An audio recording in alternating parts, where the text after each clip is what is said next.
আসসালামু আলাইকুম রহমতুল্লাহ। কেমন আছো তোমরা? আশা করি অনেক ভালো আছো। আমিও মনে আল্লাহ পাকের রহমতে অনেক ভালো আছি আলহামদুলিল্লাহ। তো আজকে আমি তোমাদের মাঝে হাজির হয়ে গেলাম নতুন আরেকটি ভিডিওতে।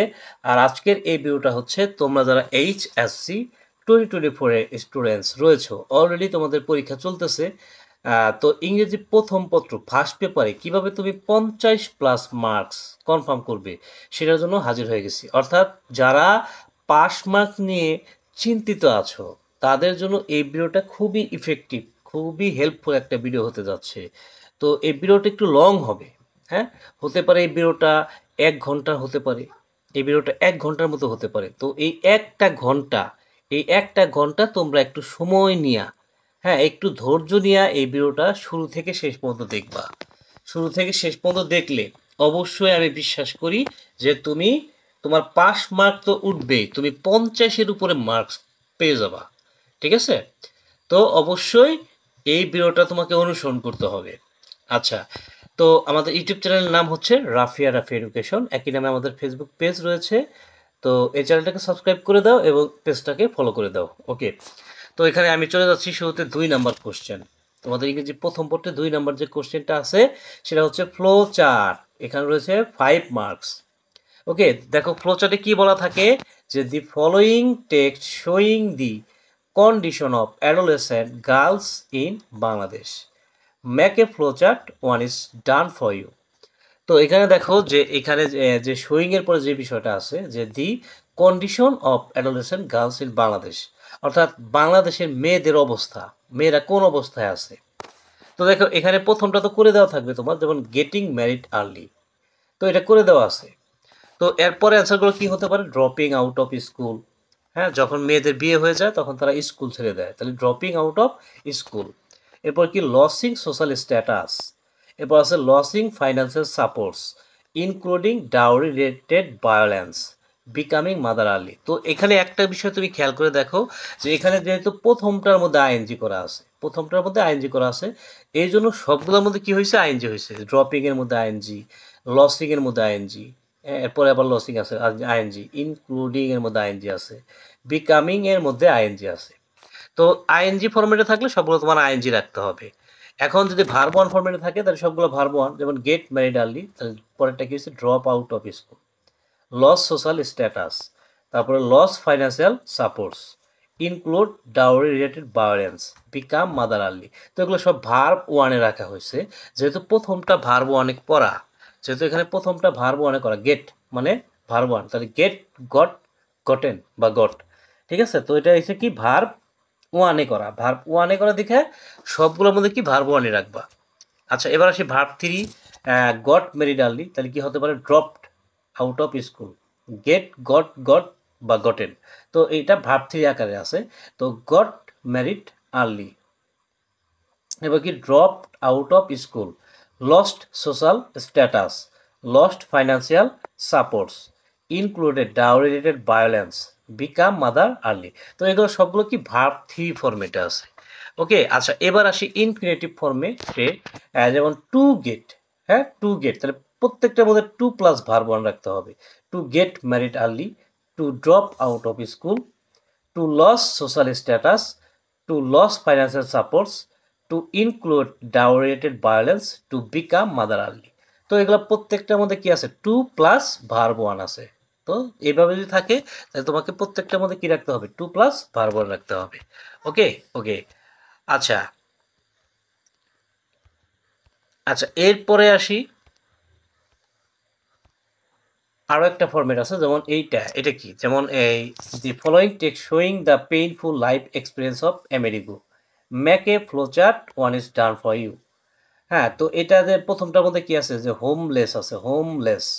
তো দেখো এখানে লেস যুক্ত করে দিছে, তাই না? এখন তুমি প্রত্যেকটার মধ্যে কি যোগ করে দাও তাহলে?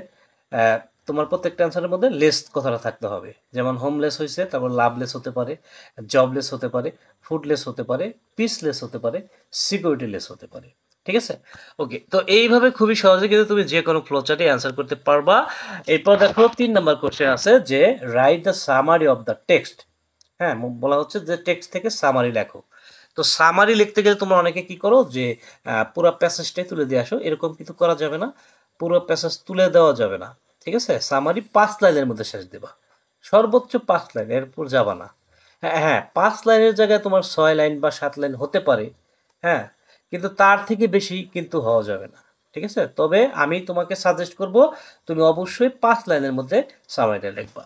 তো দেখো, সামারি আসলে বিখ্যাত ব্যক্তিকে নিয়ে হলে, বিখ্যাত ব্যক্তি যেমন নেলসন ম্যান্ডেলা, হ্যাঁ, তারপরে মার্টিন লুথার কিং জুনিয়র, এরকম কোনো বিখ্যাত ব্যক্তি যারা আসলে সেলিব্রিটি, হ্যাঁ, এরকম কোনো বিখ্যাত ব্যক্তিকে নিয়ে হলে সেটা হচ্ছে, সেটার সামারি তুমি কীভাবে লিখবা যে দি প্যাসেজ ইজ অ্যাবাউট, যেমন প্যাসেজটা কার সম্পর্কে, নেলসন ম্যান্ডেলা, ধরো নেলসন ম্যান্ডেলা সম্পর্কে আসলো, নেলসন ম্যান্ডেলা, তারপরে ভ্যালেন্টিনা টেরেস্কোভা, শেখ কামাল, বঙ্গবন্ধু শেখ মুজিবুর রহমান, এরা কিন্তু বিখ্যাত ব্যক্তি।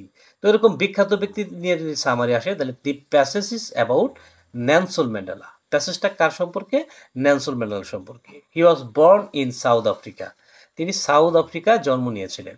আচ্ছা, এখন কথা হচ্ছে প্যাসেজের মধ্যে কিন্তু সাউথ আফ্রিকা ধরো এই কথাটা নাই, কিন্তু এই নেলসন ম্যান্ডেলার আসলে জন্মস্থান কোথায়, অবশ্যই সাউথ আফ্রিকা।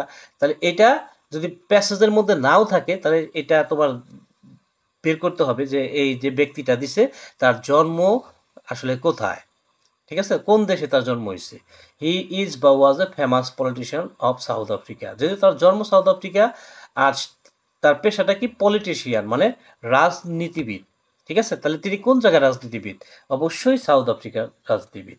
তো এখানে ব্যক্তি অনুযায়ী কিন্তু পেশা ভিন্ন হতে পারে, যেমন এখানে যেহেতু নেলসন ম্যান্ডেলা এই জন্য পলিটিশিয়ান হয়েছে, কিন্তু এখানে যদি ধরো আসলো, ধরো সাপোজ বেগম রোকেয়া আসলো, বেগম রোকেয়া, যদিও বেগম রোকেয়া নিয়ে তোমাদের প্যাসেজ নাই, জাস্ট আমি এক্সাম্পল স্বরূপ মানে বোঝানোর জন্য, তাহলে বেগম রোকেয়ার ক্ষেত্রে তুমি এখানে পলিটিশিয়ানের যায় কি লিখবা, রাইটার লিখবা, তাই না?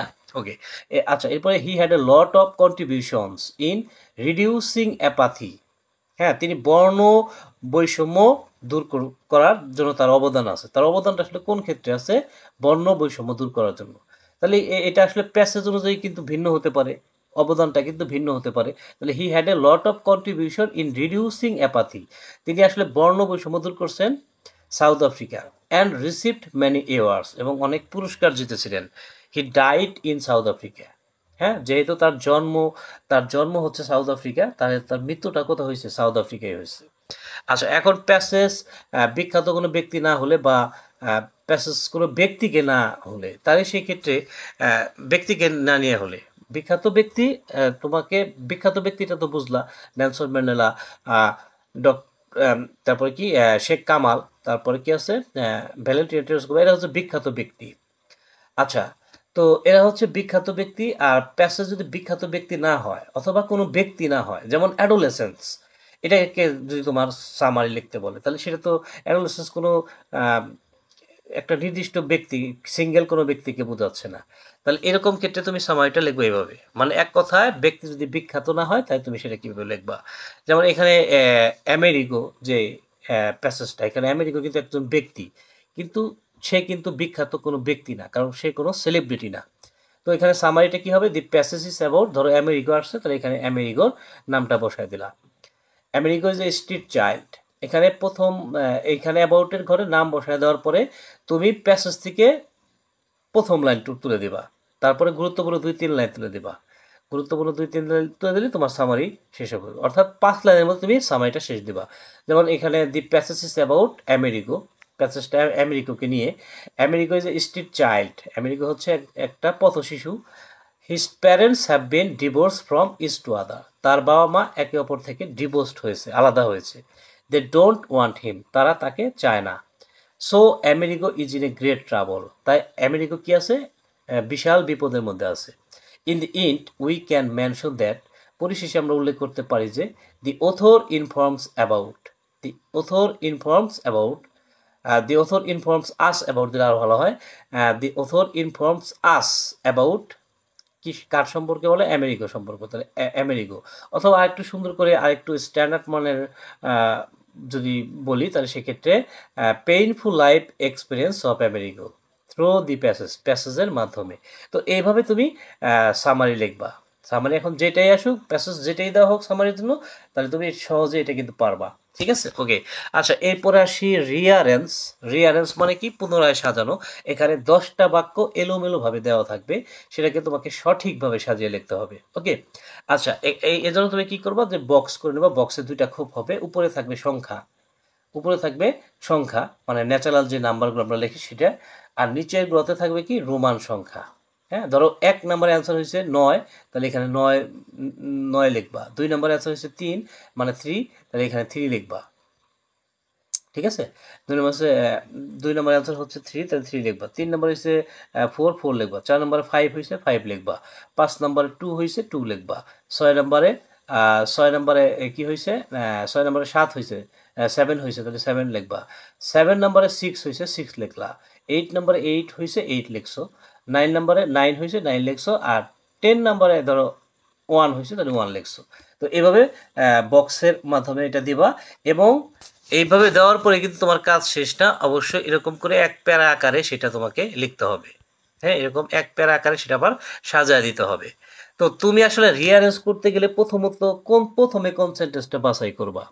যদি এটা কোনো বিখ্যাত ব্যক্তিকে নিয়ে আসে, কোনো বিখ্যাত ব্যক্তিকে নিয়ে আসে, অর্থাৎ কোনো বিখ্যাত ব্যক্তির জীবনী, হ্যাঁ, তুমি জীবনী বুঝবা কেমনে? জীবনী বুঝবা এই জন্য যদি তার জন্মসালটা দেওয়া থাকে, তাহলে বুঝবা যে এটা কি জীবনী থেকে আসছে। ঠিক আছে? আর যদি জন্মসাল দেওয়া না থাকে, তাহলে এটা জীবনী থেকে আসে না, এটা কোনো ঘটনা থেকে আসছে, অথবা কোনো গল্প থেকে আসছে। তাহলে এখানে দেখো যে doctor Mohammad Shahidullah was born 24 Pargana, 24 Pargana, West Bengal in 1885। তো এখানে দেখো যে তার জন্মসালটা দেওয়া আছে, তার মানে এটা তার জীবনী। হ্যাঁ, তা সে জন্ম থেকে মৃত্যু পর্যন্ত কি কি করছে, এরকম 10টা লাইন তোমাকে দেওয়া হবে। 10 লাইনের মধ্যে তো আসলে কারো জীবনী প্রকাশ করা সম্ভব না। তারপর যতটুকু সম্ভব এরকম 10টা বাক্য কিন্তু স্যাররা তোমাকে দিবে করার জন্য। এখন কথা হচ্ছে, যেহেতু তুমি জন্মসাল পাইছো, তাহলে এটা কি?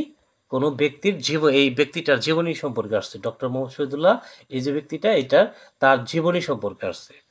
তো এখানে প্রথমত তুমি তার নামটা খুঁজে বের করবা, যে নামটা কি। যে নাম যেটা, সেটাই হচ্ছে প্রথম সেন্টেন্স হবে। Doctor Mohammad Shahidullah was born in 24 Pargana, West Bengal. তো এখানে নামযুক্ত বাক্যটি প্রথমে হবে। তারপরে কি হবে? তারপরে এই ব্যক্তিটা আসলে কি কারণে বেশি বিখ্যাত। এই যে ডক্টর মোহাম্মদ শহীদুল্লাহ, তিনি হচ্ছে ভাষাবিদ হিসেবে বিখ্যাত। তাহলে এইটা এখন কি হবে? যে he was one of the most renowned linguists of Bangladesh. তিনি বাংলাদেশের স্বনামধন্য ভাষাবিদ। বাংলাদেশের স্বনামধন্য ভাষাবিদ। তাহলে তিনি বাংলাদেশের স্বনামধন্য ভাষাবিদ, তাহলে তার বিখ্যাত হওয়ার কারণ কি? তিনি একজন ভাষাবিদ। ধরো কাজী নজরুল ইসলাম। কাজী নজরুল ইসলাম কি কারণে বিখ্যাত? তিনি আমাদের জাতীয় কবি, ন্যাশনাল পোয়েট। আবার তিনি আরেকটা কারণ আছে বিখ্যাত, তিনি একজন বিদ্রোহী কবি বা রেবেল পোয়েট। তো এই দ্বিতীয় সেন্টেন্সটা কি হবে? দ্বিতীয় যে সেন্টেন্সটা হবে সেটা হচ্ছে, এই ব্যক্তিটা আসলে কি কারণে বিখ্যাত।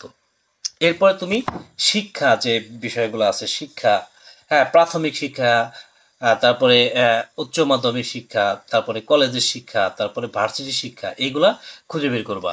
যেমন he passed the entrance and FA exam in 1904 and 1906, অর্থাৎ তিনি 1904 সালে এন্ট্রান্স এক্সাম পাশ করছে, এবং 1906 সালে কি পাশ করছে? এফএ এক্সাম পাশ করছে। আচ্ছা, এরপর সে কি করছে? হি জয়েন্ট যশোর জেলা school in 1910। He joined Jessore জেলা স্কুল ইন 1910। 1910 সালে সে যশোর জেলা স্কুলে যোগদান করছে। আচ্ছা, এরপর কি হয়েছে? যে he passed honours and MA in 1910। এগুলো কি? সব তার শিক্ষাগত যোগ্যতা আর কি। ঠিক আছে? হি পাস্ট অনার্স, তিনি অনার্স পাস করছে, অ্যান্ড এমএ পাস করছে।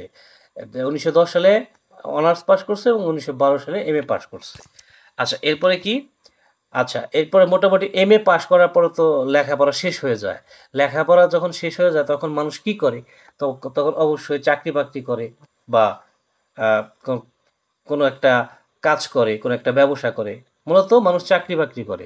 তো এরপরে কি? তার হচ্ছে কর্ম। হ্যাঁ, তিনি আসলে কোন চাকরি করতেন?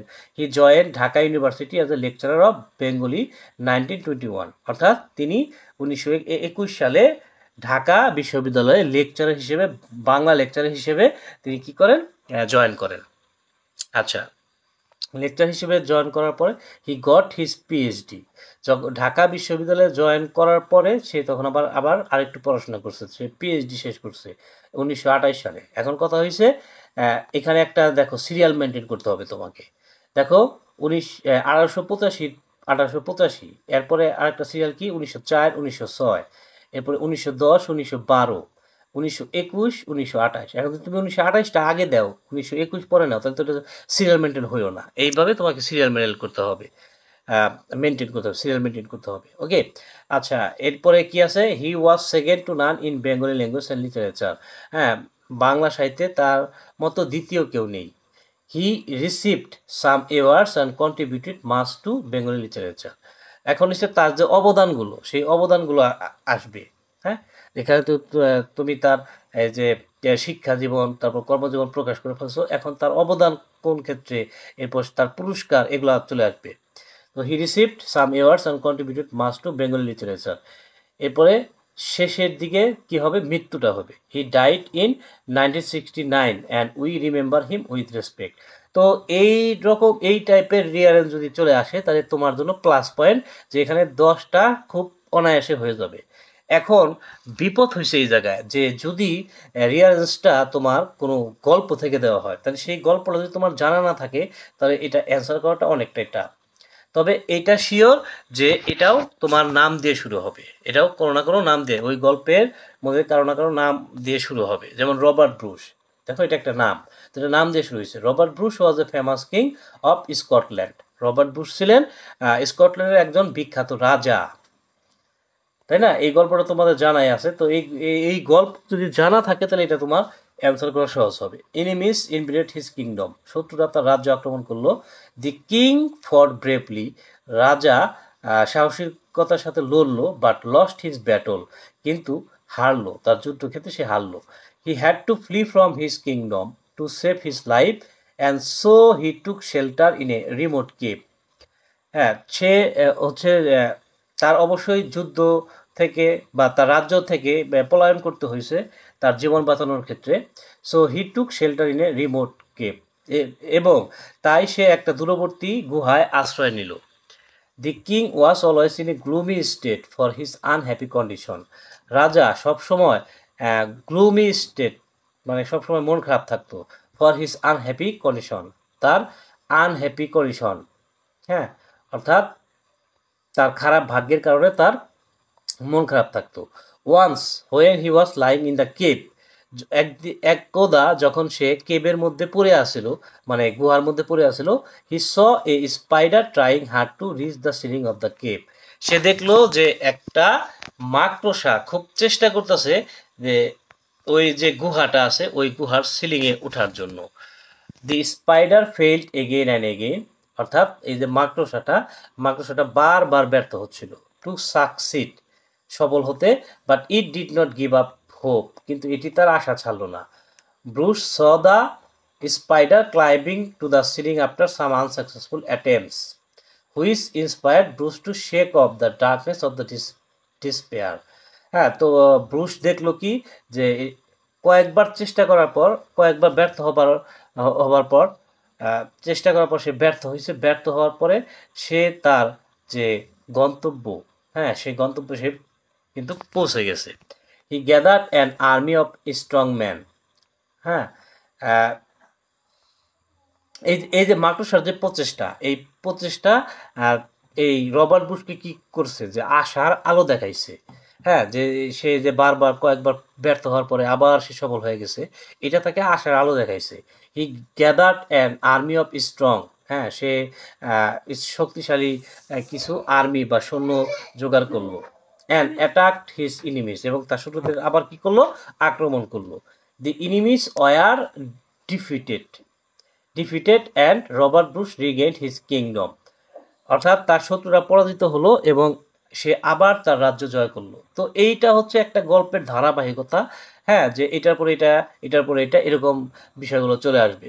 ঠিক আছে, ওকে, চলে যাচ্ছে রাইটিং পার্টে। রাইটিং পার্টে রয়েছে গ্রাফ চার্ট। তো এখানে গ্রাফ চার্টের সাজেশন, এখানে এগুলা সাজেশন, গ্রাফ বা চার্ট যেটাই আসুক, গ্রাফ বা চার্ট যেটাই আসুক লেখার নিয়মটা মোটামুটি একই রকম। তো দেখো গ্রাফ যদি আসে তাহলে এই যে চিত্রে তুমি যেটা দেখতে পাচ্ছ গ্রাফ, হ্যাঁ, সেই গ্রাফটা এরকম হয়। আর চার্টটা একটু পরে দেখাইতেছি যে গ্রাফটা হচ্ছে এরকম, চিত্রে তুমি যেরকম দেখতে পাচ্ছ এটা হচ্ছে কি গ্রাফ। তো এখানে তুমি এই গ্রাফটার মধ্যে ভালো করে খেয়াল করে দেখো যে এখানে যে সবচেয়ে বেশি হার কত পার্সেন্ট, 80%। আর সবচেয়ে কম হার কত আছে, 50%। সবচেয়ে বেশি হার আছে কত, 80%। সবচেয়ে কম হার আছে কত, 50%। এরপরে 2021 সালে কত পার্সেন্ট ছিল, 2021 সালে ছিল 50%। 2022 সালে কত হয়েছে, 60%। 2023 সালে হয়েছে কত পার্সেন্ট, 70%। এবং 2024 সালে কত হয়েছে, 80%। এখন এটা এই চিত্র অনুযায়ী এটাকে তোমার বর্ণনা করতে হবে। বর্ণনা করার জন্য যে এই চিত্রের মধ্যে তুমি দেখতে পাইতেছো একটা question, the graph below showing the literacy rates of different years. এখানে এই প্রশ্ন থেকে শোয়িং যুক্ত যে লেখাটা আছে সেটা তুমি প্রশ্ন থেকে নিবা শোয়িং। তবে এখানে বিলো যে শব্দটা আছে বিলো শব্দটা বাদ দিয়ে দিবা। অর্থাৎ লাইনটা এরকম হবে যে the graph showing the literacy rates of different years. হ্যাঁ, অর্থাৎ এই গ্রাফসটা কি শোয়িং করতেছে, শিক্ষার হার শোয়িং করতেছে। দি হাইয়েস্ট রেট ওয়াজ 80%। হ্যাঁ, সর্বোচ্চ হার কত, 80%। হাইয়েস্ট মানে কি, সবচেয়ে বড় বা সবচেয়ে বেশি কত, 80%। And the lowest rate was 50%। এবং সবচেয়ে কম কত, সবচেয়ে কম হারটা কত, 50%। এবার হচ্ছে এই যে 2021 থেকে 24 সাল পর্যন্ত যে কি রকম হার ছিল এটা বর্ণনা করতে হবে। তো এই জন্য তুমি লিখবে কি, firstly we can see that in 2021। প্রথমত আমরা দেখতে পাইতেছি 2021 সালে দ্য রেট ওয়াজ 50%। হারটা কত ছিল 2021 সালে, 50% ছিল। 2021 সালে কত ছিল, 50%। চিত্র ভালো করে দেখো, চিত্রের মধ্যে দেওয়া আছে। আচ্ছা, এরপরে ফার্স্টলির পরে কি হবে, সেকেন্ডলি, দ্বিতীয়টা। অর্থাৎ 2021 সালে বর্ণনা দিছো, এবার 2022 সালে বর্ণনা দেবা। তো secondly we can see that in 2022, অর্থাৎ 2022 সালে দি রেট ওয়াজ কত, 60%। 22 সালে কত ছিল, 60%। এরপরে দেখো এখন দুইটা রেট যখন বর্ণনা করে দিবা, অর্থাৎ 2021 সাল আর 22 সাল যখন বর্ণনা করে দিলা, তখন এর মধ্যে দেখতে হবে যে এই সাল দুইটার মধ্যে রেট কি বাড়ছে না কমছে। এটা 2021 সালে ছিল 50%, 22-এ আইছে 60%, তাহলে বেড়ে গেছে। তাহলে তুমি এবার কি লিখবা, দি rate increased as previous year, মানে পূর্ববর্তী যে বছর আছে তার তুলনায় রেটটা বাড়ছে। এবার হচ্ছে thirdly we can see that in 2023, অর্থাৎ তৃতীয়ত আমরা দেখতে পাচ্ছি 2023 সালে দ্য রেট ওয়াজ 70%, অর্থাৎ 70% ছিল। ঠিক আছে, এবার রেটটা কি হয়েছে, আগের তুলনায় বাড়ছে না কমছে, বাড়ছে। তাহলে বাড়লে কি লেবা, the rate increased as the previous year, মানে প্রিভিয়াস ইয়ার্সের তুলনায় এটা কি হয়েছে, বাড়ছে, বৃদ্ধি পাইছে। এবার হচ্ছে ফোর্থলি বা ফাইনালি, যেহেতু ফোর্থলি এখানে শেষেরটার জন্য তুমি কি লিখবা, ফাইনালি লিখবা। Finally we can see that, হ্যাঁ, চতুর্থত অথবা চূড়ান্তভাবে আমরা দেখতে পাচ্ছি যে ইন 2024 দ্য রেট ওয়াজ 80%, অর্থাৎ 2024 সালের রেট কত ছিল, 80%। তো দেখো সবগুলো হারই কিন্তু তোমার বর্ণনা করা শেষ হয়েছে। এখন একটা উপসংহারমূলক কথা লিখতে হবে। In the end we can mention that, পরিশেষে আমরা উল্লেখ করতে পারি যে the rates are increasing day by day, যে এই রেটগুলো কিন্তু প্রত্যেকটা বাড়ছে। 50%-এর পরে 60% হয়েছে, 60%-এর পরে 70% হয়েছে, তারপর 80%। তাহলে ধীরে ধীরে এটা কি হয়েছে, বাড়ছে।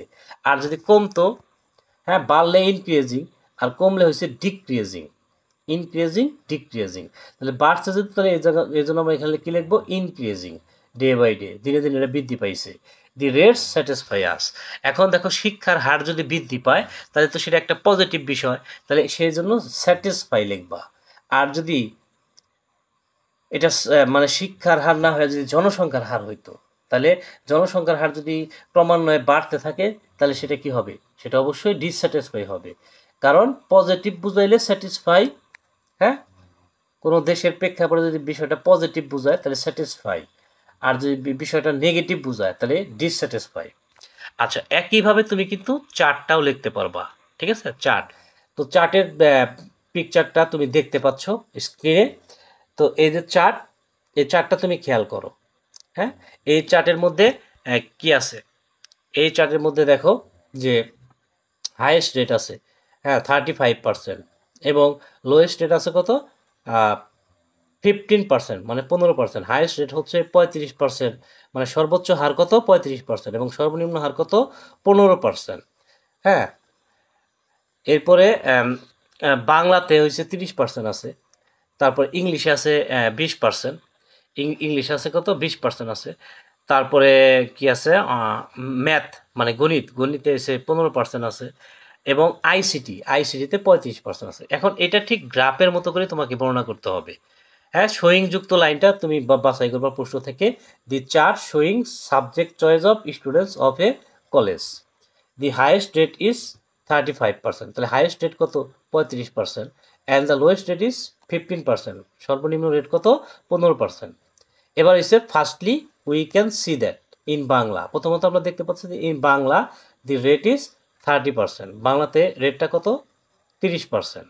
এবার এসে সেকেন্ডলি ওই গ্রাফের মতো করেই, secondly we can see that in English the rate is 20%, ইংরেজিতে রেটটা কত 20%। দি rate is less than previous subject. আগে প্রথমে যেটা দিলা যে বাংলাতে, বাংলাতে কত আছে 30%, এরপরে ইংলিশে কত আছে 20%, বাংলাতে 30%, ইংলিশে 20%, তাহলে দ্বিতীয়টা কিন্তু কম হয়েছে, তাহলে কম হলে কি লিখবা, দি rate is less than previous subject, অর্থাৎ এটা হচ্ছে আগের সাবজেক্টের তুলনায় কম। এবার হচ্ছে থার্ডলি, তৃতীয়ত we can see that in math the rate is 15%, অর্থাৎ ম্যাথ বা গণিতে এটা রেট কত 15%, তাহলে এই রেটটা কি, এটাও তাহলে কম হয়েছে। তাহলে প্রথমে আসলে কত পার্সেন্ট 30%, তারপর 20%, তারপর এখন 15% হয়েছে, তার মানে এটাও কম। The rate is less than previous subjects, অর্থাৎ এই যে রেট, এই যে হারটা, এটা হচ্ছে কম, আগের সাবজেক্টের তুলনায় কম। আচ্ছা, শেষেরটার ক্ষেত্রে অবশ্যই ফাইনালি লিখবা, finally we can see that in ICT the rate is 35%। হ্যাঁ, চূড়ান্তভাবে আমরা দেখতে পাচ্ছি আইসিটিতে এটার হার কত 35%। হ্যাঁ, এইবার কিন্তু রেটটা কিন্তু বেশি, আগের যে রেটগুলা বললাম তার থেকে, যে হারগুলা বললাম তার থেকে বেশি আছে। এই জন্য এবার কি লিখতে হবে, দি rate is more than previous subjects. হ্যাঁ, মানে এটা হচ্ছে বেশি, অন্যান্য সাবজেক্টের তুলনায় এটা কি বেশি।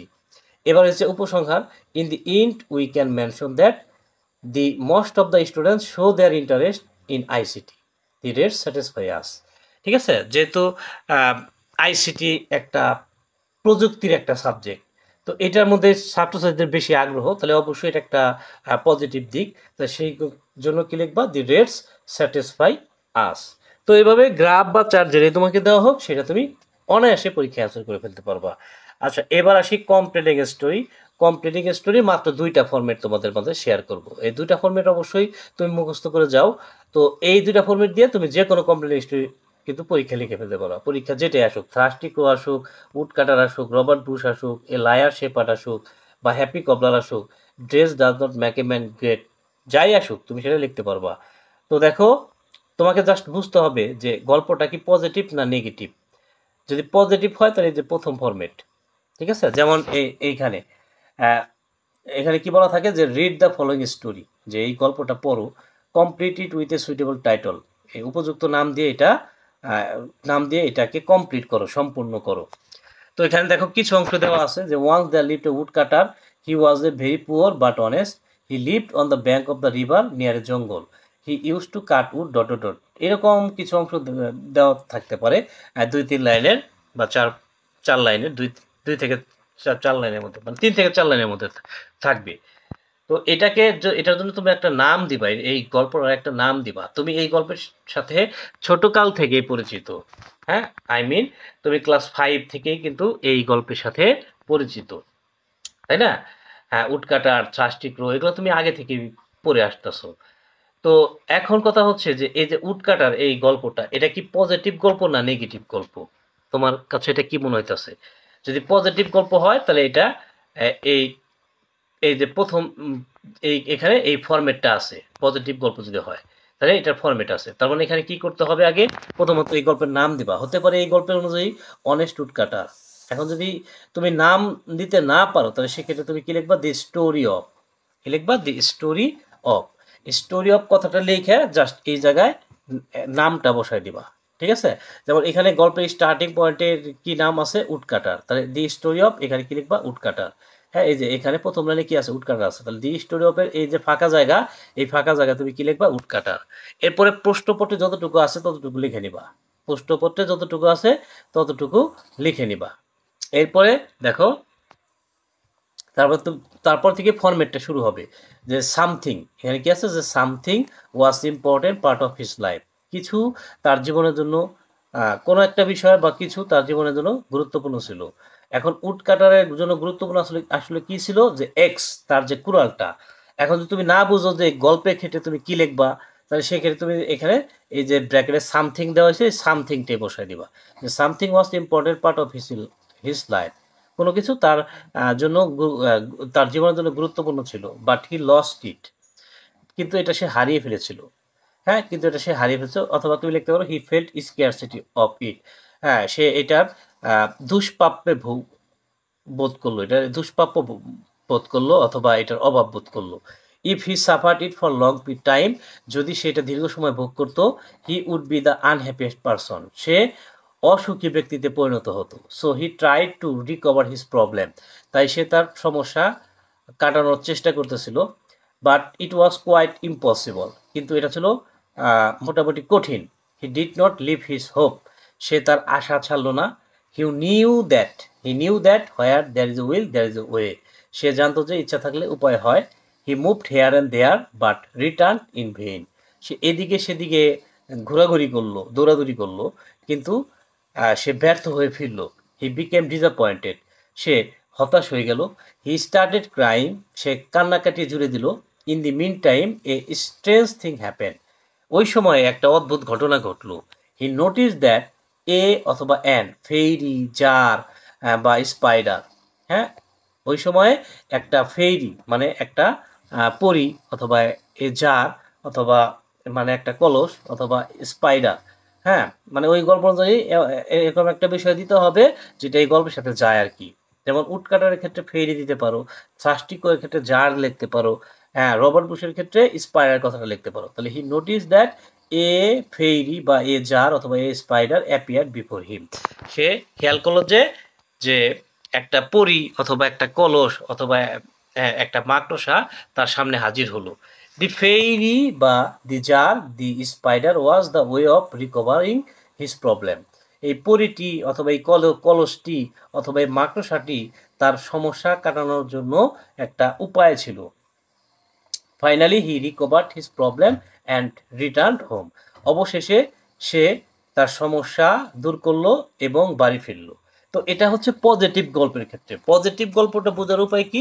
এই গল্পে এটা যে মূল গল্প, যেটা উডকাটারের মূল গল্পে কোনো নেগেটিভ ক্যারেক্টার নাই, তো নেগেটিভ ক্যারেক্টার নাই বিদায় এটা হচ্ছে পজিটিভ ফরম্যাট। এবার আসি নেগেটিভ ফরম্যাটে। নেগেটিভ যেমন নোবডি বিলিভস এ লায়ার, হ্যাঁ, নোবডি বিলিভস এ লায়ার, এখানে যে এই গল্পটা কাকে নিয়ে? একটা মিথ্যাবাদী রাখালকে নিয়ে, তো এটা একটা নেগেটিভ ক্যারেক্টার। তারপরে গ্রেডি ডগ, লোভী লোভী ডগ বা লোভী কুকুর, তো এটা একটা negative character. Scholar and boatman, পণ্ডিত এবং মাঝি, এখানে স্কলারটা একটা নেগেটিভ ক্যারেক্টার। এরপর গ্রিডি ফার্মার, লোভী কৃষক, এখানে ফার্মারটা লোভী, এটা একটা নেতিবাচক চরিত্র বা নেগেটিভ ক্যারেক্টার। এই জন্য এইটা হচ্ছে নেগেটিভ ফরম্যাট। তো ধরো এখানে নোবডি বিলিভস এ লায়ার, হ্যাঁ, এটা চলে আসলো নোবডি বিলিভস এ লায়ার। এটা তো তুমি বুঝোই এটা কোন গল্প, যে এই যে মিথ্যাবাদী মেষপালক থাকে বা মিথ্যাবাদী রাখাল থাকে। ঠিক আছে, ওকে। আচ্ছা, তো এক্ষেত্রে তুমি নাম দিতে পারো নোবডি বিলিভস এ লায়ার, অথবা লিখতে পারো the story of liar cowboy, অথবা দি স্টোরি অফ কাউবয়, এটা দিলেও চলবে। দি স্টোরি অফ কথাটা লিখে কাউবয় লিখলেই চলবে। এরপরে পোস্টে যতটুকু থাকবে ততটুকু লিখবা। লেখার পরে এরপর এই জায়গায় ঠিক একই কথা লিখবা, something was important part of his life, কিছু তার জন্য জীবনের জন্য গুরুত্বপূর্ণ ছিল। But he lost it for want of his good manner, কিন্তু এটা সে হারিয়েছিল তার ভালো আচরণের অভাবে। If he had bin careful in this regard, হ্যাঁ, যদি সে এই বিষয়ে সচেতন থাকতো, হি উড হ্যাভ সেভড ইট, সে এটাকে রক্ষা করতে পারত। It is sure that Sinners suffer in the long run, এটা নিশ্চিত যে পাপীরা পরিশেষে ভুগে। So while it was his turn, তাই যখন তার পালা এলো, হি got the result of his grid, bad manner বা মিসডিড, হ্যাঁ, সে তার লোভের বা খারাপ আচরণের বা অপকর্মের শাস্তি পেল। হ্যাঁ, তুমি যদি এত কিছু না বুঝো যে কোনটা দিবা, তাহলে সেক্ষেত্রে মিসডিড বসায় দিলেই হবে। He got the result of his misdeed, সে তার অপকর্মের শাস্তি পেল। He use to laugh at the general people, সে সাধারণ মানুষেরকে নিয়ে কি করতো, ঠাট্টা করতো, পরিহাস করতো। As a result people did not like him at all, এর ফলে লোকেরা মোটেই তাকে পছন্দ করতো না। People were very annoyed with him, লোকেরা তার প্রতি খুবই বিরক্ত ছিল। He use to behave as if he had been only wise person of the world, সে আচরণ করত যেন সেই পৃথিবীর জ্ঞানী ব্যক্তি। ট্রুলি, প্রকৃতপক্ষে he was not a wise man, প্রকৃতপক্ষে সে জ্ঞানী ছিল না। He always showed his negative behaviour in the people, সে সর্বদা তার নেতিবাচক আচরণ লোকেদের মধ্যে প্রকাশ করত। But he did not know that wrong doing বা pride is the reason of downfall, কিন্তু সে জানতো না যে অপকর্ম বা অহংকার হচ্ছে পতনের মূল বা পতনের কারণ। One day while showing his bad manner, একদিন যখন সে তার খারাপ আচরণ প্রকাশ করতেছিল, the tragical moment came to him and he lost it. হ্যাঁ, ট্র্যাজিক্যাল মোমেন্ট, করুণ মুহূর্ত চলে আসলো। হ্যাঁ, অ্যান্ড হি লস্ট ইট, এবং সে এটি হারালো। ঠিক আছে। আচ্ছা, এরপরে হি লস্ট হিজ লাইফ বা ইট ফর এভার, সে তার জীবন বা এটিকে হারিয়ে ফেললো চিরদিনের জন্য। Thus he got the punishment of misdeed, এভাবে সে তার অপকর্মের শাস্তি পেয়েছিল। আচ্ছা, এইটা হচ্ছে নেগেটিভ ফরম্যাট, অর্থাৎ কোনো নেগেটিভ গল্প যদি মনে হয় তাহলে তুমি এই ফরম্যাটের মাধ্যমে সেটা কিন্তু পরীক্ষায় লিখলে তুমি ভালো মার্কস পেয়ে যাওয়া। ঠিক আছে, ওকে। আচ্ছা, এরপরে ফাইনালি চলে আসবো 9 নাম্বার কোশ্চেনে। 9 নাম্বার কোশ্চেনে কি আসছে যে 9 নাম্বার কোশ্চেনে আছে যে লেটার রাইটিং। ঠিক আছে, এখানে লেটারের নমুনা কোশ্চেনটা দেখো যে সাপোজ ইউ আর অনিক বা আনিকা, মনে করো তুমি অনিক বা আনিকা। ইউ লিভ অ্যাট ছোট বাসালিয়া গালা টাঙ্গাইল, তুমি বাস করো ছোট বাসালিয়া গালা টাঙ্গাইলে বাস করো। হ্যাঁ, এটা তোমার অ্যাড্রেস দিয়ে দিছে। হ্যাঁ, এখানে তোমার গ্রামের নাম ছোট বাসালিয়া, গালা হচ্ছে পোস্ট, আর জেলা Tangail. Write a letter to your friend Arif বা Arifa about your preparation of H exam. হ্যাঁ, তোমার বন্ধু আরিফ বা আরিফাকে তোমার পরীক্ষার প্রস্তুতি সম্পর্কে একটা চিঠি লেখো। তো এরকম এরকম কোশ্চেন, এখানে যদি নাম মেনশন করে যায় এটা কি নাম, তাহলে তুমি তোমার নাম হিসেবে যেটা দিয়ে দিবে সেটা তোমার ব্যবহার করতে হবে। ঠিক আছে, এই তোমার নামও এখানে কি আনিকা বা অনিক, অনিক বা আনিকা। আর তোমার বন্ধুর নাম কি আরিফ অথবা আরিফা। ওকে। আচ্ছা, এখন কথা হচ্ছে যে প্রথমত তুমি ডেট দিয়ে নেবে, ডেট। হ্যাঁ, যেহেতু এখানে 4 তারিখে পরীক্ষা, 4 জুলাই 2024, 4 জুলাই 2024, তো এই ডেটটা এখানে তোমাকে বসাই দিতে হবে। আচ্ছা, ডেট বসানো দেওয়ার পরে তোমাকে যে জিনিসটা করতে হবে সেটা হচ্ছে তোমার যে অ্যাড্রেসটা দিয়ে দিচ্ছি সেই অ্যাড্রেসটা বসায় দাও, ছোট বাসালিয়া গালা টাঙ্গাইল। এরপরে কার কাছে লিখতে বলছে, আরিফ বা আরিফার কাছে লিখতে বলছে, তাহলে ডিয়ার আরিফ বা আরিফা, এখানে এটা তোমার বন্ধুর নাম। ঠিক আছে, এটা তোমার বন্ধুর নাম। At first take my cordial সালাম, প্রথমত আমার আন্তরিক সালাম নিও। I hope you are well by the grace of Allah, আমি আশা করি তুমি আল্লাহর রহমতে ভালো আছো। I am also well by the grace of Allah, আমি আল্লাহর রহমতে ভালো আছি। In the last letter you wanted to know about my preparation of exam, তাহলে যদি কোনো কিছু জানতে চায়, তোমার বন্ধু তোমার কাছে কোনো কিছু সম্পর্কে জানতে চাইছে, তাহলে সেক্ষেত্রে তুমি কি লিখবা, in the last letter you wanted to know about, যে বিষয়ে আসবে অ্যাবাউটের পরে বসায় দিবা। আর যদি বন্ধু তোমার কাছে কোনো কিছু জানতে না চায়, তাহলে সেক্ষেত্রে তোমার লিখতে হবে in the last letter I came to learn about, মানে কি যে সম্পর্কে আসছে নামটা বসায় দিবা। ঠিক আছে। আচ্ছা, আর যদি দাওয়াতের বিষয় হয়, দাওয়াত মানে তুমি তোমার বন্ধুকে দাওয়াত দিবা, তাহলে সেক্ষেত্রে কি লিখতে হবে, in this letter I would like to invite you, আমি তোমাকে দাওয়াত দিতেছি, কি উপলক্ষে দাওয়াত দিতেছি, on the occasion of my elder sister marriage ceremony, আমার বড় বোনের বিয়ে উপলক্ষে দাওয়াত দিতেছি, এভাবে লিখতে হবে। Now I am writing on it, আমি এই সম্পর্কে তোমাকে লিখতেছি। এরপরে দেখো একটু ফাঁকা আছে, এই ফাঁকা যে জায়গাটা আছে এই জায়গায় কি করতে হবে, আরো কিছু কথা লিখতে হবে। হ্যাঁ, মানে শর্ট ডেসক্রিপশন দিতে হবে, সংক্ষিপ্ত যে বিষয়ের বর্ণনা, ওই বিষয়ে সংক্ষিপ্ত বর্ণনা দিতে হবে।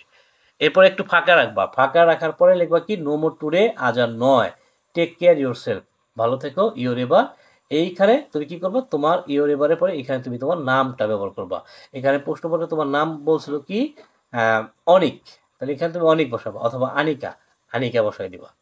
আচ্ছা, এখন কথা হচ্ছে এই যে এই জায়গায় যে ফাঁকা জায়গায়, এই ফাঁকা জায়গায় সংক্ষিপ্ত বর্ণনা দিতে হবে। তো সংক্ষিপ্ত বর্ণনাগুলো কিরকম হয়, যেমন প্রিপারেশন অফ এইচএসসি এক্সাম, তাহলে প্রিপারেশন অফ এইচএসসি এক্সাম আসলে এই যে এই ডেসক্রিপশনটা দেখে নাও, এটা এইটুক বসায় দিবা। ঠিক আছে, প্রিপারেশন অফ এইচএসসি এক্সাম। এরপরে বাংলাদেশ অ্যান্ড হার পিপল যদি চলে আসে, তাহলে এই যে এইখানে যে এটা আছে সেটা বসাই দিতে হবে। Bangladesh is our motherland, she is an independent country, এরকম যে আছে এগুলো আলোচনা করতে গেলে অনেক লং প্রসেস লাগবে। ঠিক আছে, এই জন্য এটা আমি আলোচনা করতেছি না। তো এখানে বাংলাদেশ অ্যান্ড হার পিপল এই ডেসক্রিপশনে বসায় দিবা। বাংলাদেশ ইজ আওয়ার মাদারল্যান্ড, হ্যাঁ, এই ডেসক্রিপশনটা এখানে বসায় দিবা। আচ্ছা, এরপর হচ্ছে প্ল্যান আফটার এক্সাম যদি চলে আসে, তাহলে এখানে যে ডেসক্রিপশন দেখতে পাচ্ছ এই ডেসক্রিপশন তোমাকে বসায় দিতে হবে ফাঁকা জায়গায়। আর যদি তুমি নিজে বানায় লিখতে পারো তাহলে তো সে তো আরো ভালো। হ্যাঁ, তাহলে তোমার এই ডেসক্রিপশন তোমার মুখস্থ করতে হবে, তুমি নিজে বানায় ওই ফাঁকা জায়গায় লিখে দিবা। ঠিক আছে। আচ্ছা, এরপরে আছে কি ব্রিলিয়ান্ট রেজাল্ট আসলে এতটুকু তুমি বসায় দিবা, ব্রিলিয়ান্ট রেজাল্ট। এরপর হচ্ছে প্রিপারেশন অফ এইচএসসি এক্সাম যদি চলে আসে। আচ্ছা, প্রিপারেশন অফ এইচএসসি এক্সাম, আচ্ছা এটা দুইবার হয়েছে, যাই হোক এটা প্রিপারেশন অফ এইচএসসি এক্সাম এর আগে বলছি। আচ্ছা, যদি ব্রিলিয়ান্ট রেজাল্ট আসে তাহলে এই যে ডেসক্রিপশন আছে এই ডেসক্রিপশনটা বসায় দিতে হবে। যদি যে কন্ডোলেন্স, হ্যাঁ, বন্ধুর পিতা বা মাতা মারা গেছে তাকে তুমি সান্ত্বনা দিয়ে চিঠি লিখবা, তাহলে এটা যদি চলে আসে তাহলে এই যে ডেসক্রিপশন দেখতে পাচ্ছ এই ডেসক্রিপশন বসায় দিতে হবে। হ্যাঁ, ভিজিটিং প্লেস, তুমি কোনো জায়গায় ভ্রমণ করছো সেটা যদি চলে আসে তাহলে এই যে ডেসক্রিপশন দেখতে পাচ্ছ এই ডেসক্রিপশনটা বসায় দিলেই হয়ে যাবে। ওকে। আচ্ছা, এরপর যে ইম্পর্টেন্স, কোনো কিছুর ইম্পর্টেন্স নিয়ে যদি চলে আসে, হ্যাঁ, যেমন importance of reading news paper, importance of learning English, হ্যাঁ, এই জাতীয় যদি কোনো কিছু চলে আসে তাহলে এখানে যেটা দেখতে পাচ্ছ এই ডেসক্রিপশন বসায় দিলে হবে। ঠিক আছে, এখানে স্টার চিহ্নিত ঘরে জাস্ট কি লিখবা, যে বিষয় লেটারটা আসছে এটার নামটা বসায় দিতে হবে। আচ্ছা, এবার যদি হসপিটালিটি চলে আসে, হ্যাঁ, তাহলে তুমি যে ডিসক্রিপশন দেখতে পাচ্ছ এই ডিসক্রিপশনটা বসায় দিবা। যে হসপিটালিটি, এটা হসপিটালিটি চলে আসলে এই ডিসক্রিপশন বসায় দিবা। অ্যাডভাইজিং, হ্যাঁ, অ্যাডভাইজিং, কাউকে উপদেশ দিয়ে যদি কোনো লেটার আসে, হ্যাঁ, যেমন তুমি তোমার ছোট ভাইকে স্মোকিংয়ের জন্য উপদেশ দিবা, বা সে খারাপ ছেলেদের সাথে মিশে তার জন্য উপদেশ দিবা, বা সে ভালো করে পড়াশোনা করে না তার জন্য উপদেশ দিবা, তাহলে তুমি এই ডেসক্রিপশন বসায় দিবা। হ্যাঁ, আর যদি ইনভাইটেশন হয়, দাওয়াতের প্রোগ্রাম হয়, তাহলে তো এখানে যে ডেসক্রিপশন দেখতে পাচ্ছ এই ডেসক্রিপশনটা বসায় দিতে হবে। হ্যাঁ, এরপরে এসে, আচ্ছা এরপরে হচ্ছে যদি the scenic beauty of Sundarbans, সুন্দরবনের যে সৌন্দর্য সেই সৌন্দর্য নিয়ে যদি চলে আসে, সুন্দরবনের সৌন্দর্য এই টপিকগুলো চলে আসে, তাহলে তুমি এইখানে যে ডেসক্রিপশন দেখতে পাচ্ছ এই ডেসক্রিপশনটা তোমাকে বসায় দিতে হবে। ঠিক আছে, এই ডেসক্রিপশনটা বসায় দিতে হবে। হ্যাঁ, তো আরেকটা বিষয় হচ্ছে যে লেটার লেখার পরে, লেটার যখন তুমি লিখবা লেখার পরে কিন্তু তোমাকে কি করতে হবে, লেটার লেখার পরে তোমাকে অবশ্যই কিন্তু খাম এঁকে দিতে হবে। স্কেচ যে খামটা দেখতে পাচ্ছ এইরকম করে তোমাকে কি করতে হবে, খাম এঁকে দিতে হবে। অবশ্যই এভাবে তুমি খাম এঁকে দিবা। তো এই ছিল আজকের আলোচনা। আজকের এই আলোচনায় আমি তোমাদেরকে একদম প্র্যাকটিক্যালি দেখিয়ে দিলাম যে কিভাবে তুমি খুব সহজেই প্রত্যেকটা টপিক অ্যান্সার করার মাধ্যমে, হ্যাঁ, যে টপিকগুলো আলোচনা করলাম এই টপিকগুলো অ্যান্সার করার মাধ্যমে তোমার 50+ মার্কস কিন্তু চলে আসবে। ঠিক আছে, আশাবাদী আমি যে 50+ মার্কস তোমার চলে আসবে। তো এই ছিল আজকের আলোচনা। আগামীতে কথা বলবো অন্য কোনো টপিক নিয়ে। সে পথে সবাই ভালো থাকবে, সুস্থ থাকবে, সুন্দর থাকবে। টাটা, আসসালামু আলাইকুম রহমতুল্লাহ।